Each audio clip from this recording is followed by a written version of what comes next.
My efforts were in vain. Despite all my warning, the Starkweathermore expedition will continue. I have failed.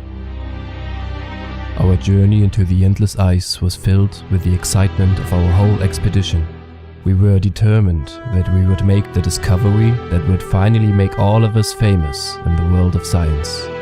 All of this was made possible by the new equipment from the Masonic University, which allowed us to go deeper than ever before into the world of geology and science.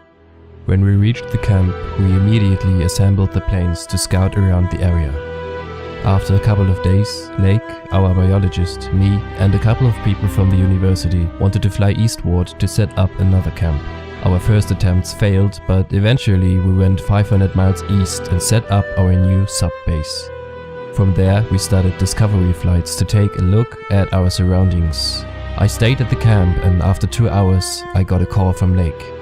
They made an obscure discovery. Mountains larger than any man had ever seen before were towering above them. Mere minutes later, we got a call from another plane saying that they had to land due to technical difficulties. They landed near an old research station, which seemed like the perfect place for our digging operation, so Lake's plane landed as well. It didn't take them long to make some astonishing discoveries. At first, there were only fossils and strange hieroglyphs, but Lake knew that he couldn't stop there. He had to know what was below the rocks, so he ordered a controlled detonation. A cave which housed bodies that none of the crew members had ever seen before was revealed. We had found more than we had ever accounted for. Excitement was in the air. But a snowstorm was on the horizon, and Lake and his crew were forced to take shelter in the old research station. They also took the specimens there to dissect them and told us that they would call us back the next morning with the results. None of us slept well that night, and when morning came, we couldn't wait for Lake's call, but the radio was dead. After hours of uncertainty, we knew that something was wrong.